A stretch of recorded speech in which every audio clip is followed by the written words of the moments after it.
Alhamdulillahi Rabbil Alamin wal aqibatu lil muttaqina wa la udwana illa ala zalimin. Asyhadu an la ilaha illallah wa la syarikalah wa asyhadu anna Muhammadan abduhu wa rasuluh la nabiyya wa la rasula ba'da. Usikum wa iya nafsi bitaqullah wa ta'atihi faqad fazal muttaqun. Haitsu qala ta'ala ya ayyuhalladzina amanu taqullaha haqqa tuqatih wa la tamutunna illa wa antum muslimun. Wa qala Rasulullah sallallahu alaihi wasallam ittaqillaha haitsu ma kunta wa atbi'is sayyi'atal hasanata tamha wa khaliqin nas bi khuluqin hasan. Allahumma la sahla illa ma ja'altahu sahla wa anta taj'alul hazna idza syi'ta sahla. Wa qala rabbi shrah li sadri wa yassir li amri wa hlul 'uqdatam min lisani yafqahu qawli amma ba'd.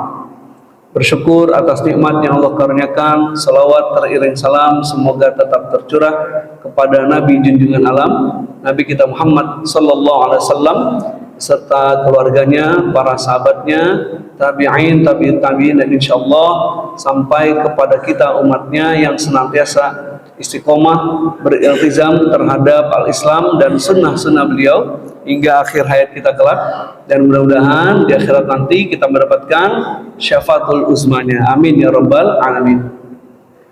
Pada kesempatan kali ini kita akan membahas satu tema yang merupakan bagian dari syu'abul iman atau cabang-cabang iman, di mana kita ketahui secara makna iman artinya adalah tasdiqur rasul bima ja'a bihi an rabbih, membenarkan Rasul dengan apa yang beliau bawa, yang kita yakini semua berasal dari Allah Subhanahu wa taala.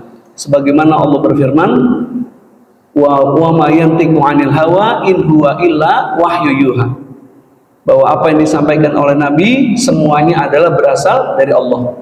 Apa yang disampaikan oleh Nabi? Pertama, al-haq atau kebenaran. Yang kedua, al-Islam. Yang ketiga adalah Al-Quran. Dan yang keempat adalah as-sunnah. Kita yakini semuanya adalah dari Allah Subhanahu wa ta'ala.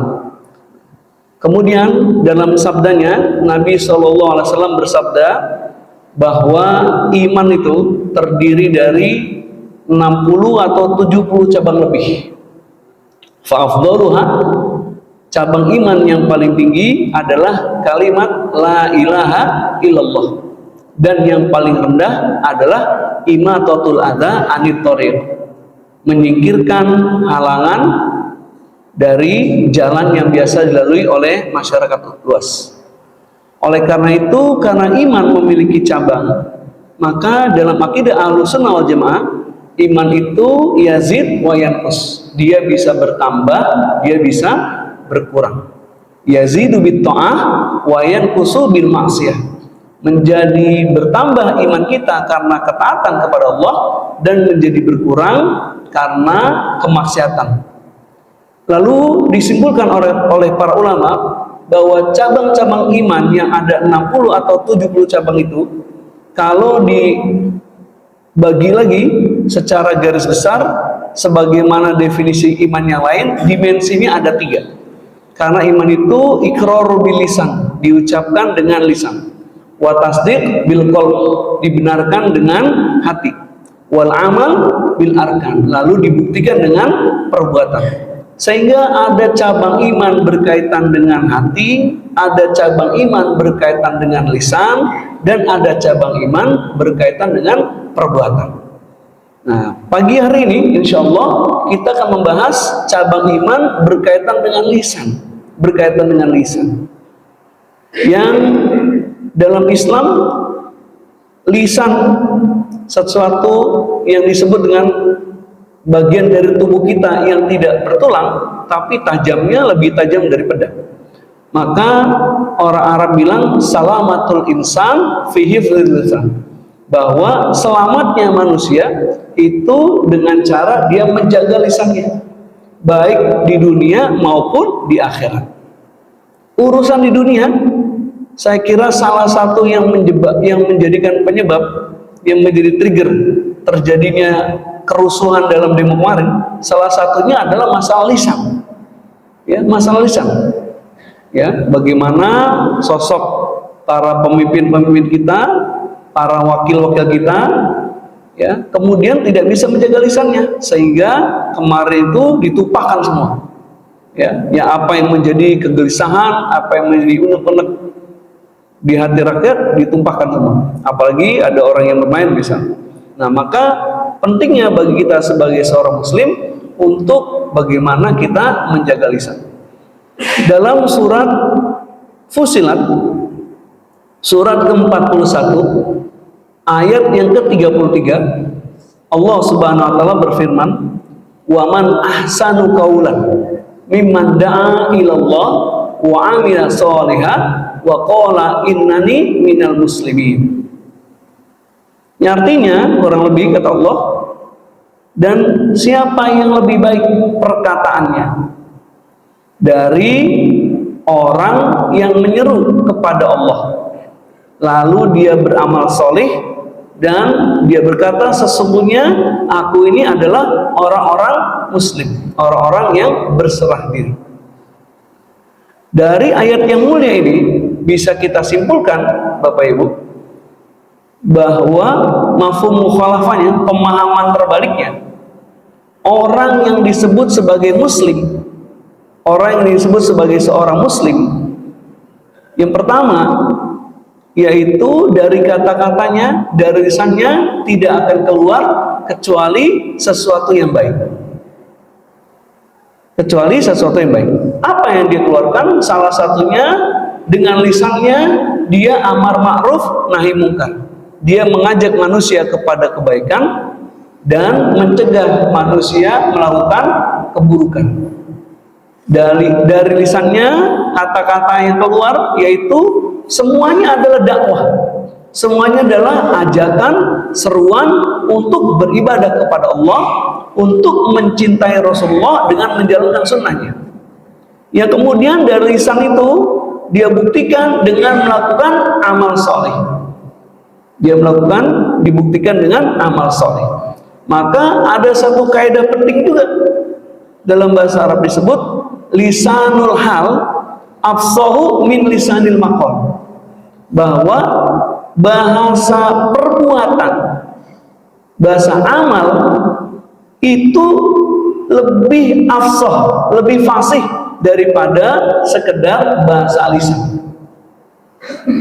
Daripada kita ngajak anak kita sholat misalnya sampai mulut kita berbusa, maka lebih baik yang kita lakukan adalah setiap kali waktu sholat tiba, bahkan 5 atau 10 atau bahkan 15 menit sebelumnya, kita sudah prepare, kita sudah persiapan, kita sudah ngambil air wudhu, kita sudah berpakaian yang rapi, sehingga ketika azan tiba kita langsung berangkat ke masjid.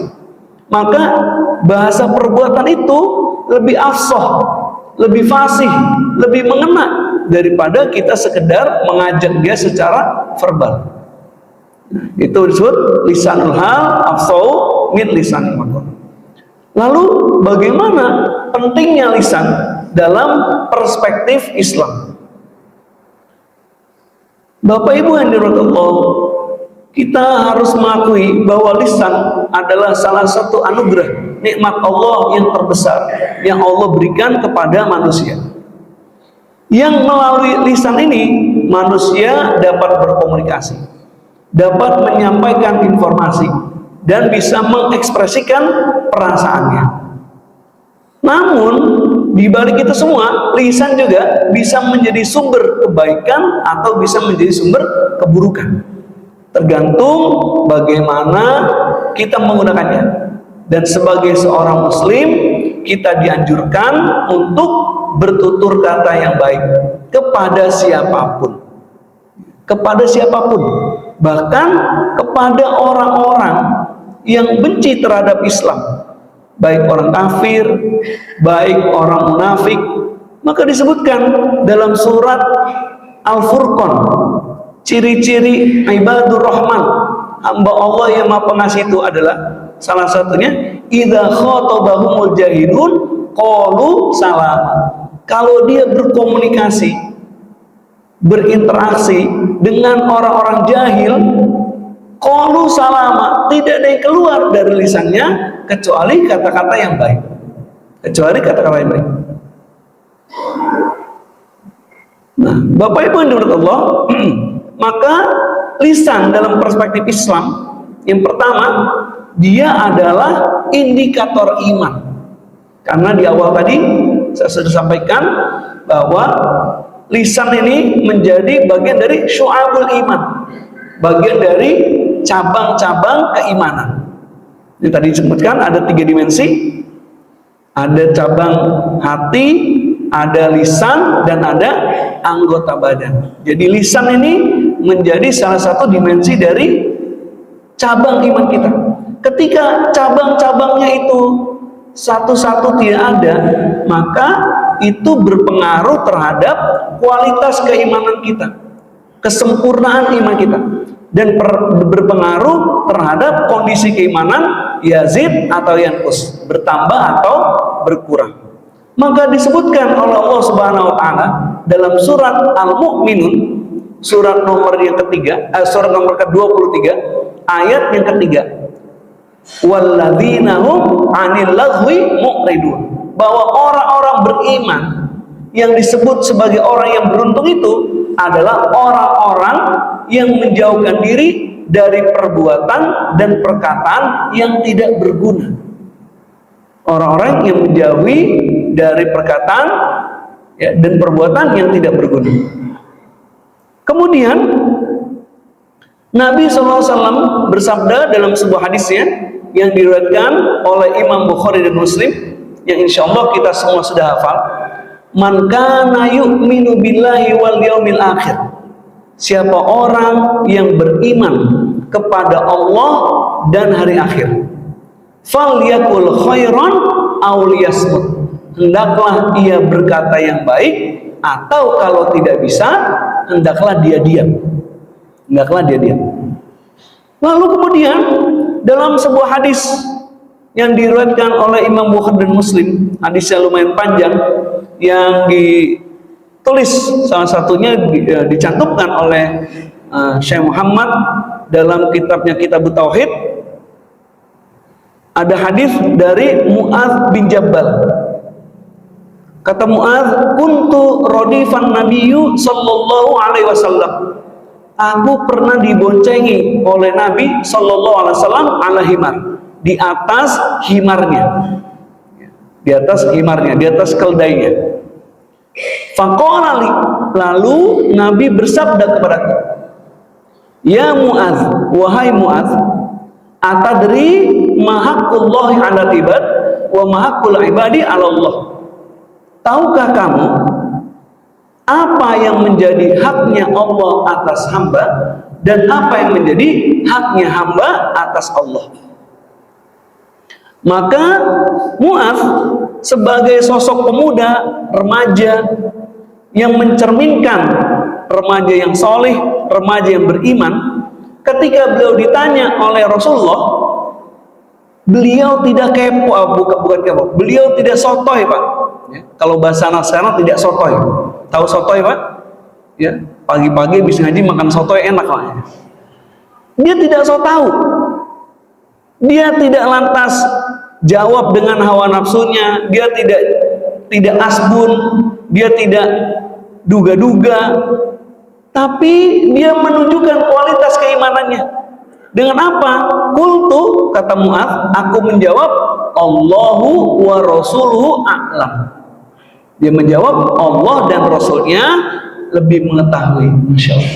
Jadi menjaga lisan ini adalah bagian dari keimanan, indikator iman, dan juga menjadi syu'abul iman.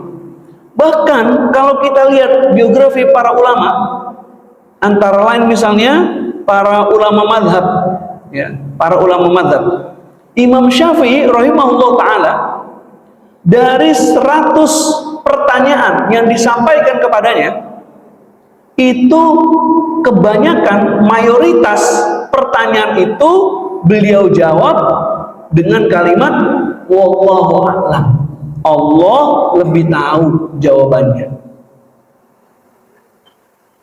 Ketika Imam Syafi'i menjawab wallahu a'lam, sesungguhnya itu menggambarkan kualitas dirinya, Pak. Siapa yang berani mengatakan bahwa Imam Syafi'i bodoh? Hebatnya Imam Syafi'i, kualitas hafalannya Imam Syafi'i, kalau hari ini misalnya beliau mendengar Pak SBY pidato, kan kita tahu salah satu presiden yang ketika pidato itu tutur katanya, pilihan bahasanya sistematis, teratur, dari mulai tukang beca sampai jenderal sampai pengusaha paham semua, itu Pak SBY. Bagaimana pilihan bahasanya luar biasa. Kalau Pak SBY pidato 2 jam, itu Imam Syafi'i suruh ngulangin lagi, Pak. Di mana titiknya, di mana komaknya, kapan beliau dehemnya, di menit keberapa, detik keberapa, bisa beliau. Saking hebatnya hafalannya Imam Syafi'i. Tapi ketika ditanya dengan banyak pertanyaan itu, beliau lebih banyak menjawab dengan kalimat wallahu a'lam. Karena apa? Beliau tidak akan menjawab kecuali jawaban itu adalah jawaban yang betul-betul dia pahami, betul-betul yang dia kuasai. Tapi hari ini, Masya Allah, berapa banyak netizen dan netizah katanya. Netizen dan netizah itu nggak tahu kita ngajinya di mana, nggak tahu belajarnya, nggak tahu kualitas hafalannya, tapi sudah banyak yang menjadi ahli fatwa. Sudah lebih-lebih daripada imam mujtahid. Mujtahidnya mujtahid mutlak lagi, Masya Allah. Setiap ada pertanyaan di komen, setiap ada pertanyaan dijawab. Ya, bahkan sekali Ustadz Adi Hidayat saja itu banyak netizen dan netizah yang membuli, mempersekusi dengan lisannya, dianggap kualitas keilmuannya, oh Masya Allah. Ya. Maka sesungguhnya bagaimana kata-kata yang keluar dari mulut kita, sesungguhnya itu menunjukkan kualitas keilmuan kita. Ya, jadi kita tidak meragukan kualitasnya Imam Syafi'i, tapi justru dengan beliau banyak menjawab Allahu a'lam, itu menggambarkan kualitasnya. Ya, karena masalah perkataan itu nanti semuanya akan ada pertanggungjawabannya. Dan apalagi kalau masalah urusan agama, kita nggak boleh asbut, kita nggak boleh asal menjawab dengan praduga, dengan perkiraan. Ada sebuah kisah seorang mahasiswa Indonesia yang belajar di Arab Saudi. Ya. Ketika beliau mendapatkan pertanyaan dari salah seorang keluarganya yang melakukan ibadah haji atau umroh. Yang kita tahu bahwa dari beberapa tahun yang lalu MUI sedang mengeluarkan fatwa, juga bersumber dari MUI-nya Arab Saudi, bahwa kita jamaah haji Indonesia itu ya, mulai mikot makaninya itu sudah bisa dilakukan di pesawat terbang. Ya, bisa dilakukan di pesawat, bisa juga dilakukan di bandara. Bisa dilakukan di pesawat, bisa dilakukan di bandara. Nah, lalu itu sebetulnya ada fatwanya, Pak. Ya, Majelis Fatwa Dewan Syariah Nasional udah mengeluarkan fatwa, dan kita orang awam sebetulnya tinggal ngikut saja. Juga dapat legalitas lagi dari MUI-nya Arab Saudi. Tapi bukan orang Indonesia namanya. Dia masih bertanya, yang ditanya mahasiswa lagi. Jadi belum lulus ya, mahasiswa yang belajar di Arab Saudi. Dia nanya nih, bagaimana sah nggak sebetulnya kita kemudian melakukan mikot pakai kain ihram ketika masih ada di pesawat atau pas sampai di bandara.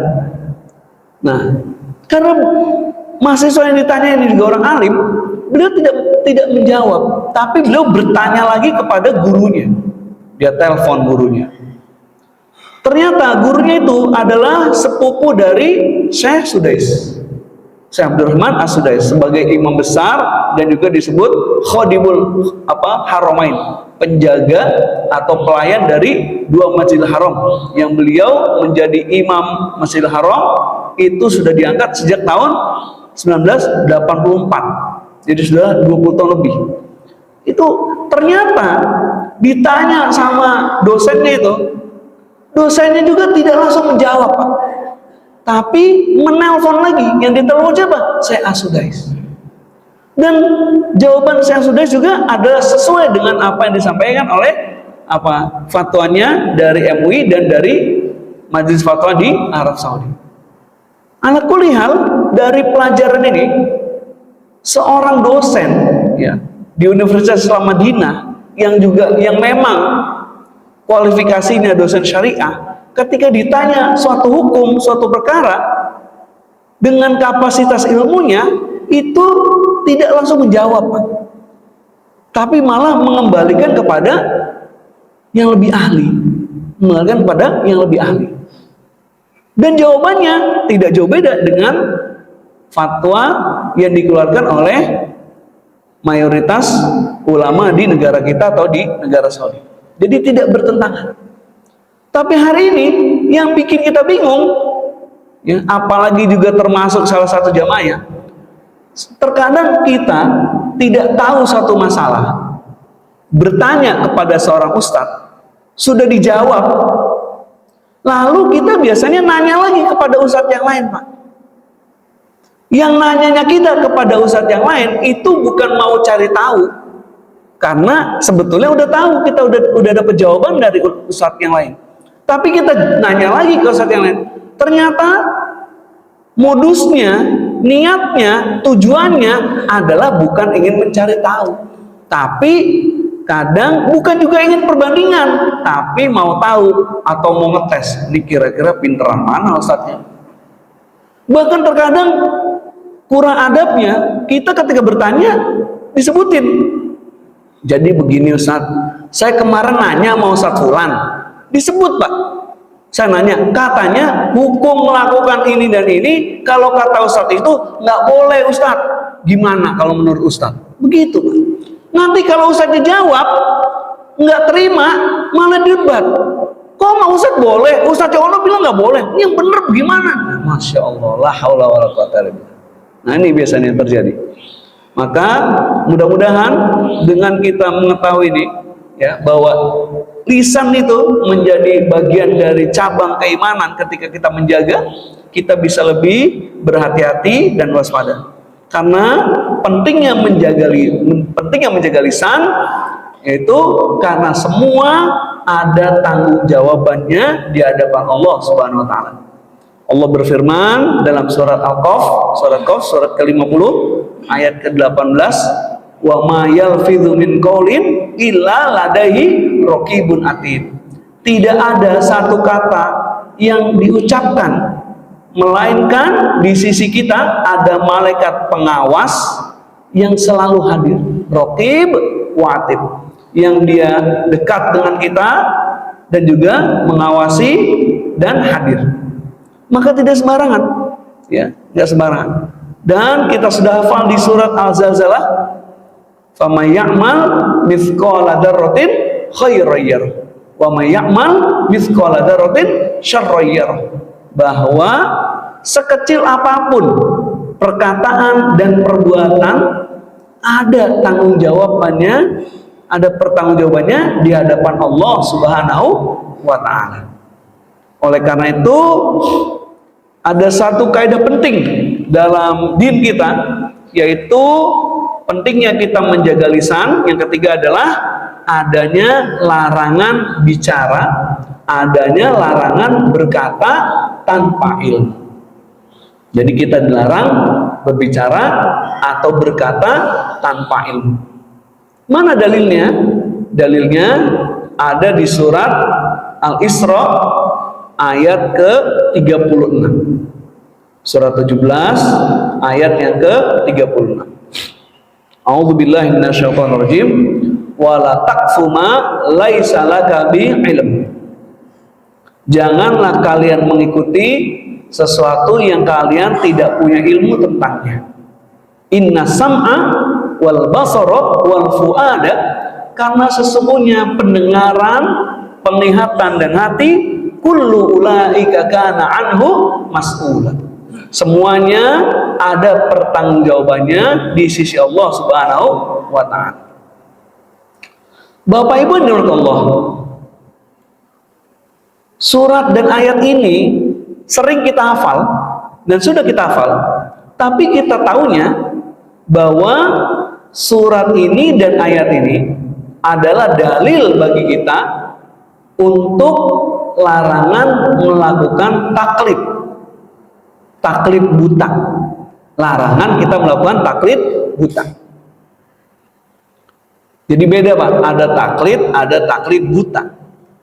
Taklid itu kita mengikuti sesuatu tanpa punya dalil, nggak tahu argumennya, nggak tahu alasannya, nggak tahu hujahnya. Misalnya, Bapak saya ajak, Pak, ikut ke mall yuk. Bapak nggak tahu di mall tuh saya mau ngapain, mau saya ajak makan atau saya mau minta ditraktir makan. Nggak tahu Bapak, karena saya cuma ngajak doang. Pak, ikut saya yuk. Bahkan nggak disebut tempatnya, Pak ikut saya yuk. Lalu Bapak ikut nggak tahu saya mau kemana dan tujuannya apa, itu namanya taklid Pak. Itu namanya taklid. Kalau ada tambahan, udah ikut aja. Kalau yang ngajak ustadz mah biasanya bener, nggak mungkin kita diajak dugem, kecuali duduk gemetar nggak dikasih makan. Nggak mungkin diajak dugem, udah ngikut aja dah. Pasti kalau yang ngajak ustadz bener. Nah, yang seperti itu namanya taklid buta. Ya, yang seperti itu namanya taklid buta. Jadi ada taklid buta. Nah, dalam Islam, karena tingkat kemampuan manusia itu berbeda-beda, sesungguhnya taklid itu tidak haram Pak. Taklid tidak terlarang. Taklid itu dibolehkan. Yang nggak boleh itu adalah taklid buta. Taklid yang dibolehkan juga yaitu kita ngikut kepada para ulama yang thiqah, ulama yang muktabar.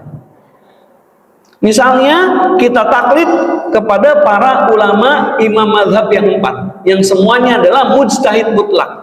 Imam Abu Hanifah, Imam Malik bin Anas, Imam Muhammad bin Idris Asy-Syafi'i, Imam Ahmad bin Hambal. Dan kita umat Islam Indonesia ini mayoritas mazhabnya Syafi'i. Lalu kita ngikut aja, pokoknya apa fatwanya Imam Syafi'i kita ngikut. Itu boleh Pak. Karena insya Allah yang diikuti adalah ulama. Ulamanya juga ulama salaf. Ulama salaf. Dan salafnya as-salafus sholih, yang sudah dijamin oleh Allah surga, dapat ridhonya Allah. Surat At-Taubah ayat ke 100. Wasabiqunal awwalun minal muhajirin wal ansor walladzina tabauhum bi ihsan radhiyallahu anhum wa radu anhu. Imam Syafi'i termasuk sabiqunal awwalun, termasuk tabi'in, tabi'ut tabi'in. Jadi kalau kita ngikut Imam Syafi'i, kita taklid kepada beliau, insya Allah selamat Pak. Yang nggak boleh itu kita taklid buta. Pokoknya kalau apa katanya Imam Syafi'i pasti benar. Nah, kalau udah taklid buta, maka muncul yang kedua, namanya ta'assub, berbangga. Kalau udah taklid buta, ta'assub, pokoknya kalau ngikutin Imam Syafi'i pasti benar, yang lain salah, lalu kita nyalahin ulama mazhab yang lain, itu namanya ta'assub. Nah, kalau udah taklid buta dan ta'assub, dua-duanya ini terlarang.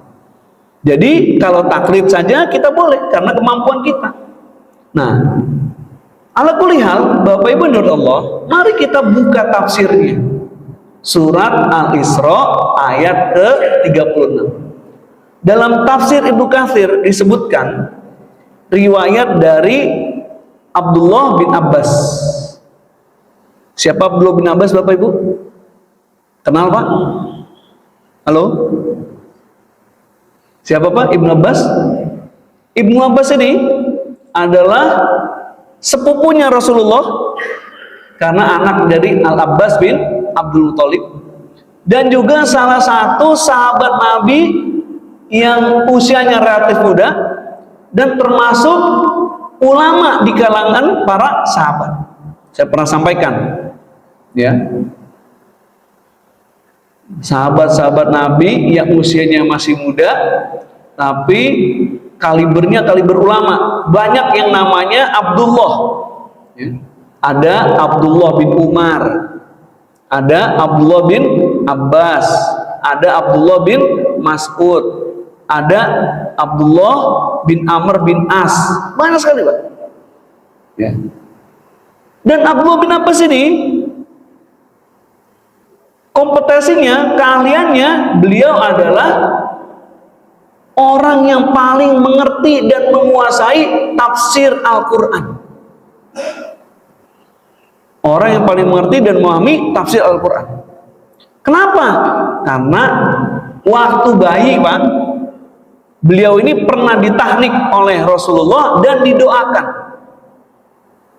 Allahumma faqihu fiddin wa 'allamahu ta'wil. Ya Allah, jadikanlah dia faqih dalam urusan ad-din dan jadikanlah dia yang paling tahu tentang Al-Quran. Sehingga Abdullah bin Abbas ini pernah dibuktikan kefakihan ilmunya oleh Umar bin Khattab ketika turun firman Allah, idza jaa nasrullahi wal fath, yaitu surat yang terakhir turun. Jadi ada surat yang terakhir turun, ada ayat yang terakhir turun. Surat yang terakhir turun adalah surat An-Nasr. Kalau ayat yang terakhir turun, wahyu yang terakhir turun adalah surat Al-Maidah ayat 3. Idza jaa nasrullahi wal fath. Ketika turun ayat ini, Umar mengumpulkan para sahabat-sahabat senior. Lalu masing-masing ditanya, bagaimana menurut pendapatmu tentang ayat ini? Masing-masing menjawab, oh kita bakalan menang, kita akan menguasai dunia, macam-macam. Lalu ketika Ibnu Abbas ditanya, bagaimana menurutmu tentang ayat ini? Maka Ibnu Abbas menjawab, kalau datang pertolongan Allah, kemudian kita sudah menang, itu tandanya bahwa tugas Rasulullah di dunia ini sudah selesai. Dan kalau tugas Rasulullah sudah selesai, maka maknanya ajalnya Nabi sudah semakin dekat. Nah, dari majelis ilmu berubah jadi majelis muhasabah, nangis semua. Jadi beliau orang yang paling tahu tafsir Al-Quran. Nah, Ibnu Katsir menukil riwayat dari beliau. Kata Ibnu Abbas, makna wala takfu, makna jangan kalian ikut, jangan kalian mengikuti, itu bermakna wala takul, atau jangan kalian berbicara, jangan kalian berkata. Sehingga kalau Allah berfirman wala takfu ma laisa laka bi'ilm, maknanya juga adalah janganlah kalian bicara yang kalian tidak punya ilmu tentangnya. Jadi bukan hanya jangan mengikuti kalau nggak punya ilmu, tapi juga jangan ngomong kalau nggak tahu, bahasanya gitu, Pak. Atau bahasa lainnya jangan sotoy, gitulah, ya, jangan sotoy. Sehingga Ibnu Katsir berkata, innallaha naha 'anil qauli bidzann. Sesungguhnya Allah Subhanahu wa taala melarang kita berbicara dengan menggunakan dzann, menggunakan prasangka. Kayaknya gitu ya. Kira-kira perasaan saya, nggak boleh tuh, Pak.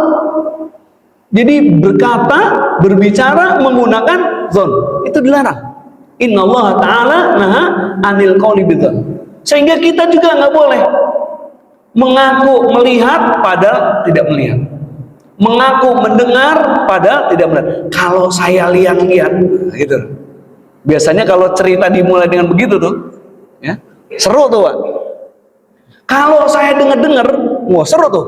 Dan biasanya ngobrolnya dari mulai suaranya kedengeran sampai bisik-bisik, wah makin gak kedengeran suaranya, ya, makin bisik-bisik, wah itu biasanya beritanya makin hot, Pak, ya.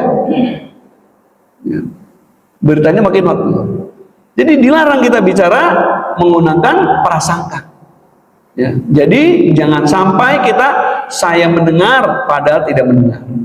Saya melihat padahal tidak melihat.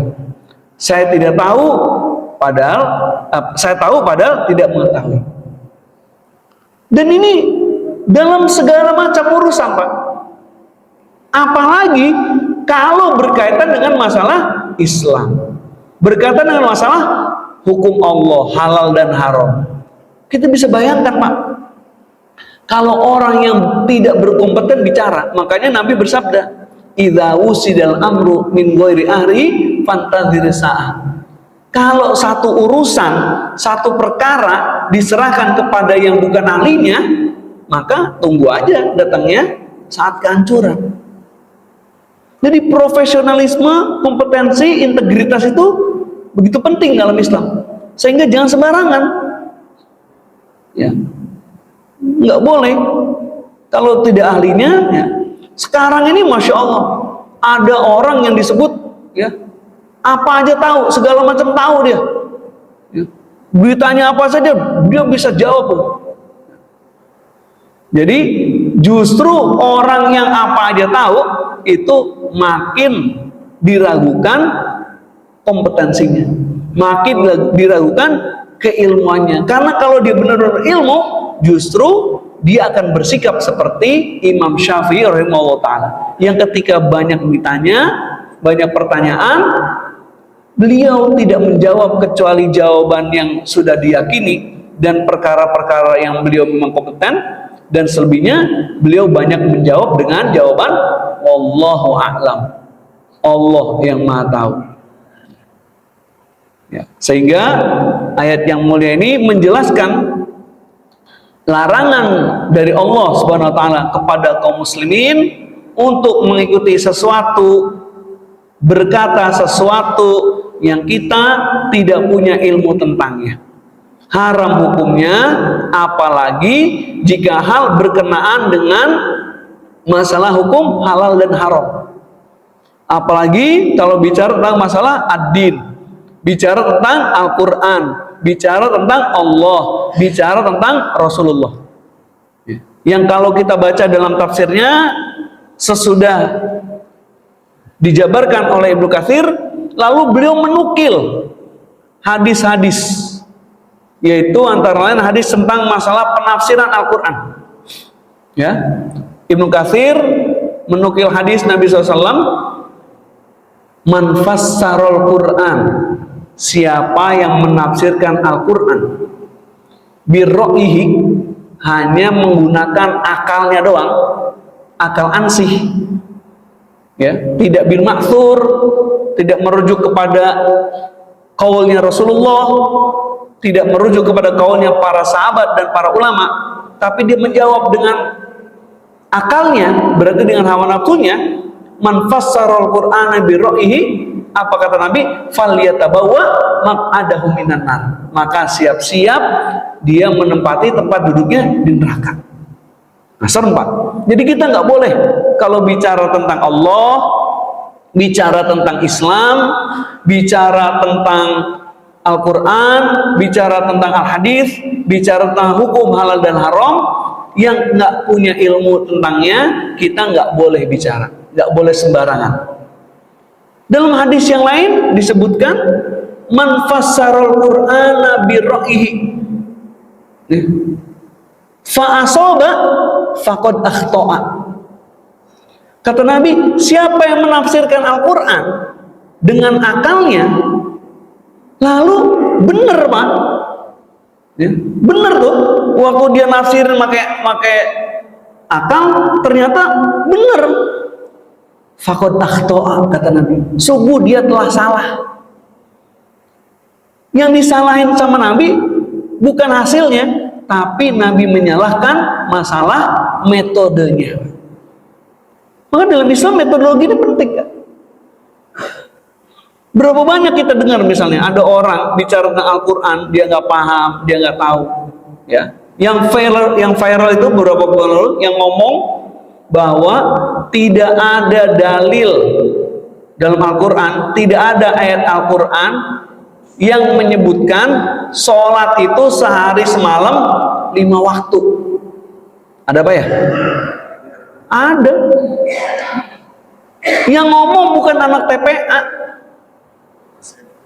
yang ngomong dosen UI lagi Pak, dosen UI, tapi memang bukan jurusan syariah wajib, tapi dosen.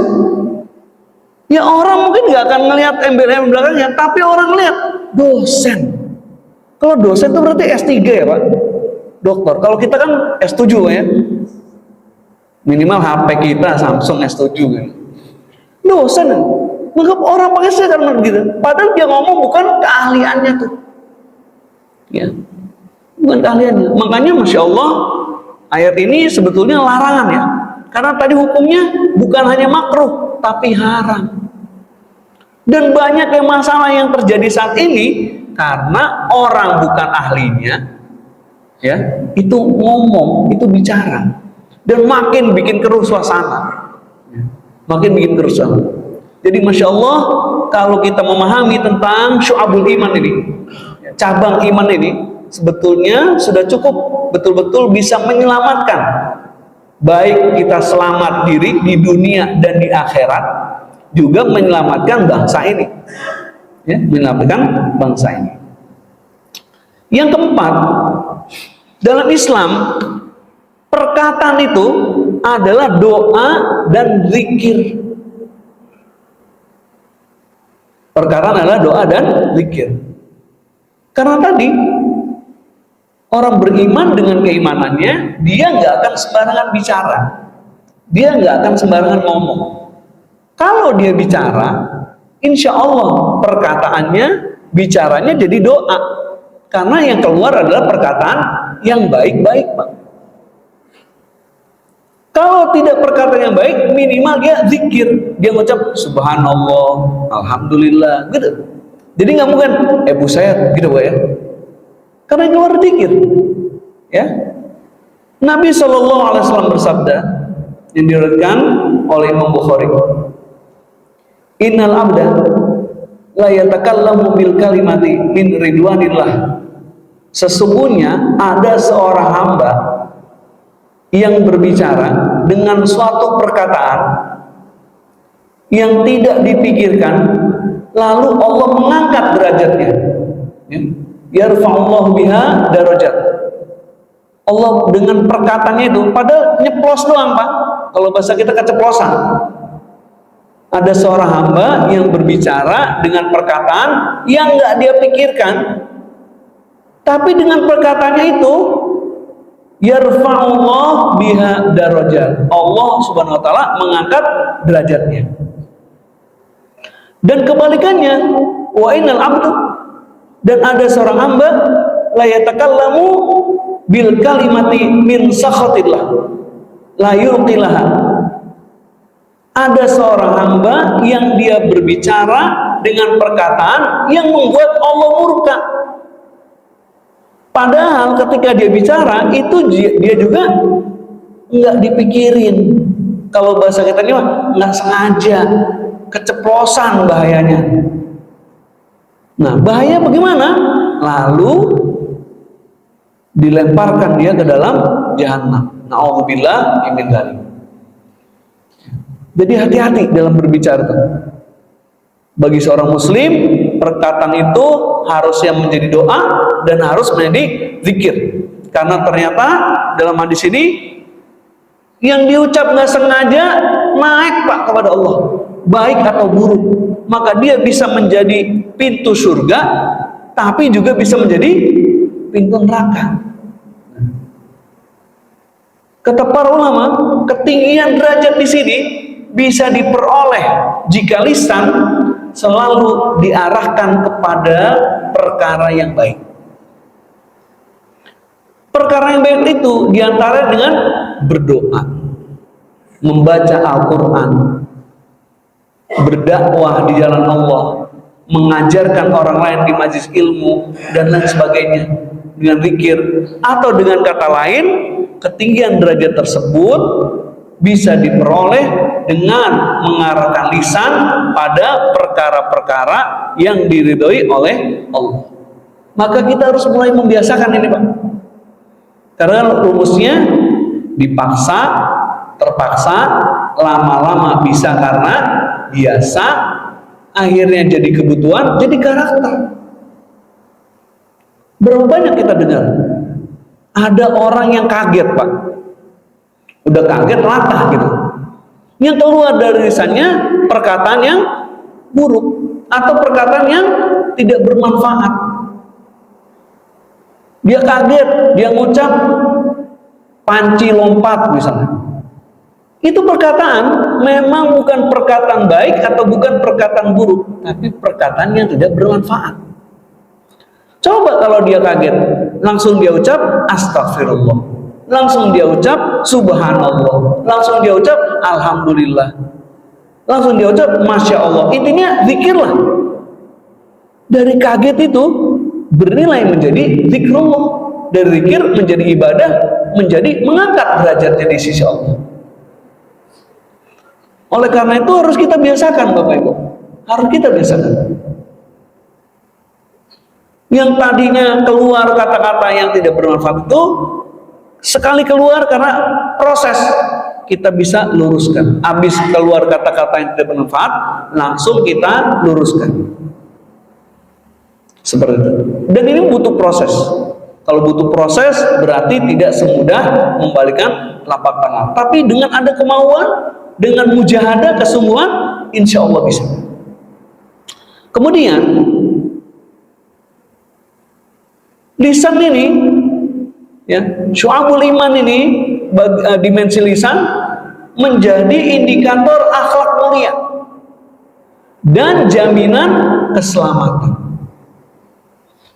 Maka Nabi SAW ketika mendeskripsikan seorang muslim, ya, mendeskripsikan seorang muslim, misalnya hadis yang diriwayatkan oleh Imam An-Nasai, Nabi bersabda, al-muslimu, orang Islam itu, man saliman nas, orang yang menyelamatkan manusia, min lisanihi wa yadihi, dari bahaya lisannya dan dari bahaya tangannya. Dalam riwayat yang lain disebutkan al-muslimu man salimal muslimuna min lisanihi wa yadihi. Orang Islam itu orang yang memberikan keselamatan kepada orang muslim yang lain dari bahaya lisan dan bahaya lidah tangannya. Maka ini menjadi indikator al-wala, loyalitas kita kepada Allah, kepada Rasulnya, kepada kaum muslimin. Maka aneh, Pak, kalau ada orang ngaku muslim, ngakunya akidahnya ahlu sunnah wal jamaah, ngikutin salafus soleh, tapi akhlaknya tidak ada satu orang Islam pun yang selamat dari lidahnya.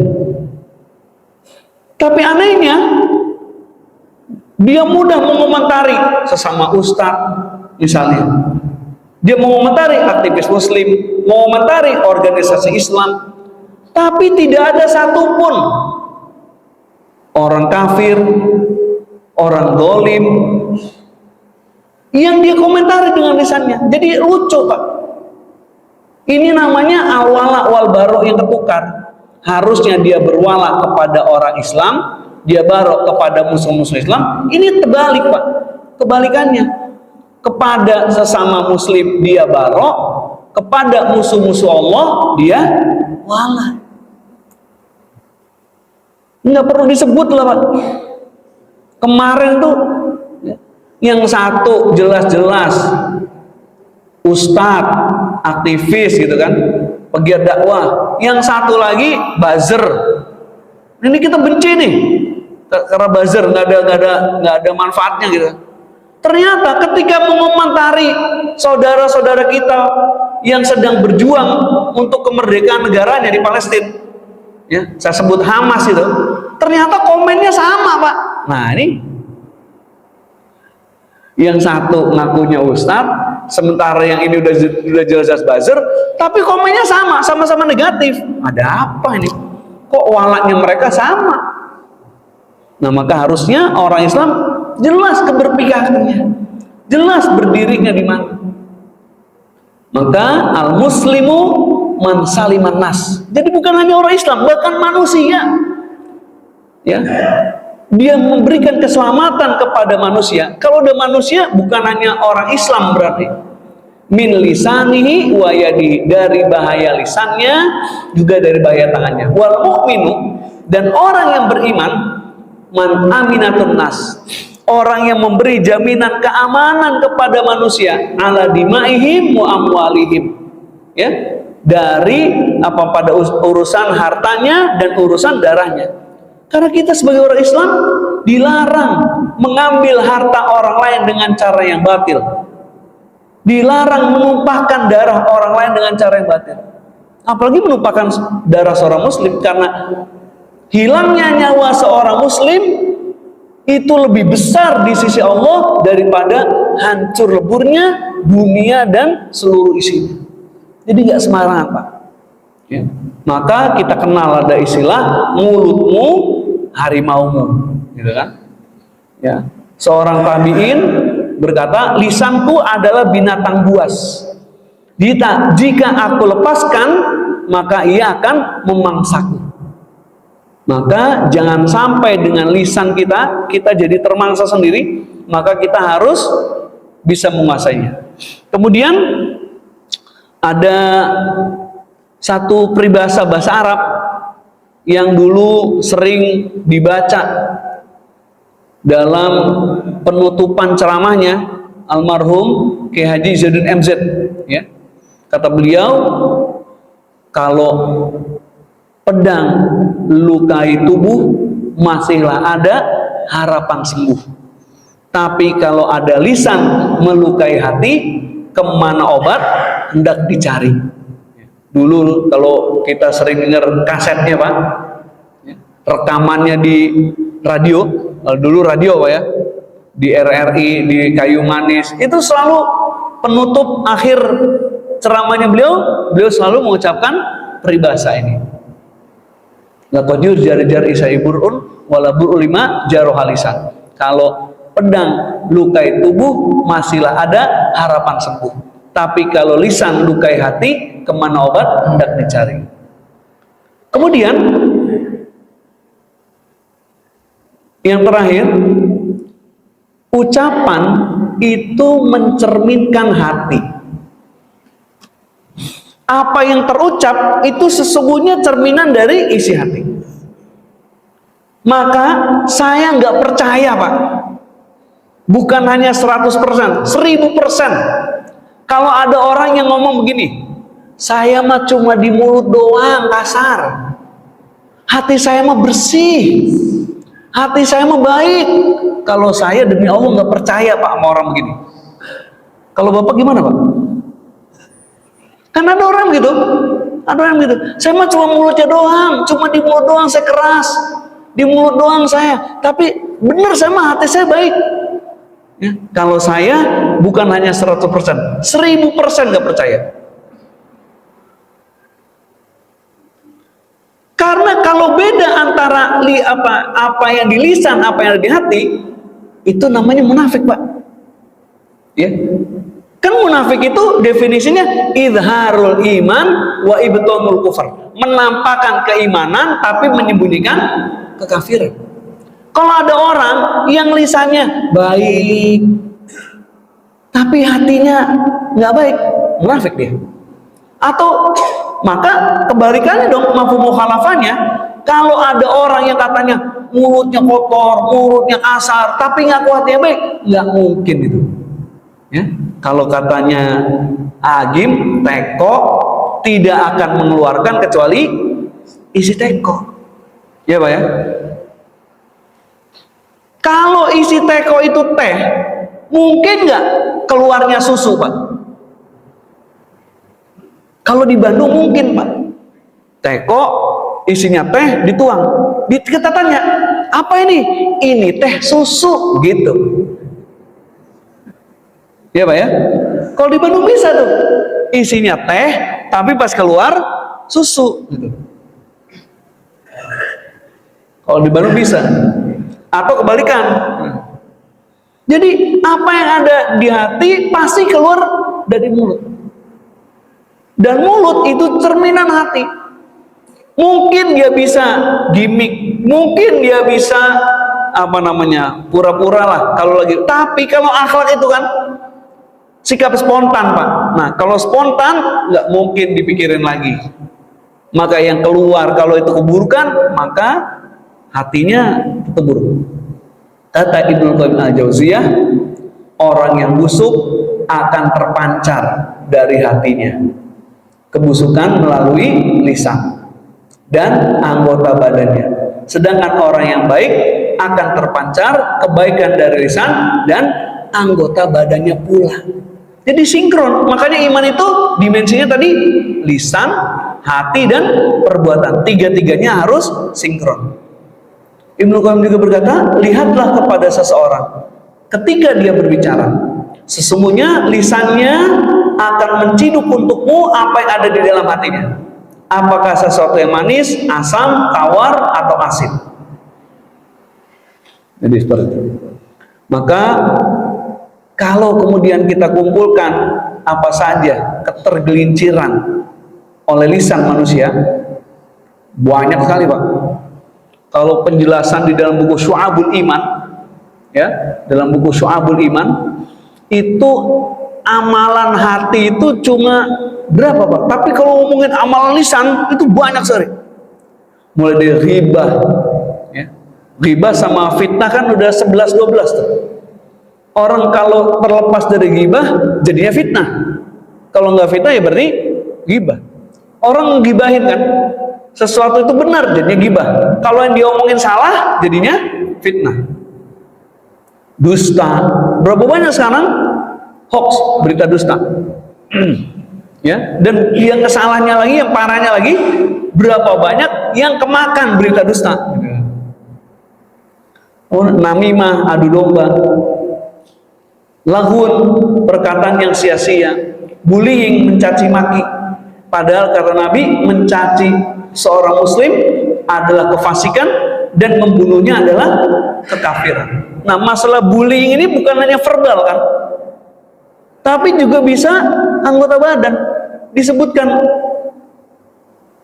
orang kafir itu, orang-orang kafir itu kalau melihat orang beriman di surat Al-Mutaffifin, ya, kalau melihat orang beriman dia saling main mata Pak, tuh orang beriman tuh. Innahum ladallun, ngeledekin orang sesat. Itu bagian dari bullying gitu. Kemudian sumpah palsu, ucapan kufur dan syirik. Ya. Kemudian dia mencaci, membuli, melaknat, mendoakan keburukan tanpa hak. Makanya hati-hati Pak. Ya, kita dilarang melaknat, dilarang mudah-mudah melaknat seseorang. Kemudian bersumpah atas nama selain Allah. Maka ternyata kalau kita kumpulkan di dalam Al-Quran itu ada 9 macam perkataan. Ada 9 macam perkataan yang tersebar dalam banyak ayat. Ada yang namanya qaulan ma'rufan, ada qaulan sadidan, ada qaulan layyinan, ada qaulan maisuran, ada qaulan baligho, ada qaulan kariman, ada qaulan sakilan, ada ahsanu qaulan, ada qaulan azima. Ya, 19 model Allah sebutkan kata-kata dalam Al-Qur'an. Ya, bisa Bapak temui di banyak ayat. Maka bagaimana kiat yang menjaga lisan? Ya, yang pertama berpikir sebelum bicara. Kemudian diam lebih baik. Jadi diam itu ada emas, tapi ada juga yang nggak emas Pak. Kapan diam itu emas? Kalau kita khawatir, ya ucapan yang keluar dari lisan kita tidak baik. Kalau dalam keraguan, kalau emosi, makanya kalau emosi atau marah mendingan diam. Karena kalau ngomong biasanya nggak baik. Ya. Tapi ada kalanya diam nggak emas. Ya, maka afdolul jihad, seutama-utama jihad, kalimatu haqqin inda sultanin jair, berkata yang benar di depan penguasa yang zalim. Nah, kalau itu diam nggak emas, Pak. Ya, kulil haqqo walau kana murran. Perbanyak ilmu dan zikir, menjaga lisan seperti menjaga harta. Kita kan kalau jaga harta tuh, wah, kurang dikit aja. Nah, maka begitulah seperti seharusnya kita menjaga lisan. Menghindari lingkungan toksik, karena bi'ah itu berpengaruh.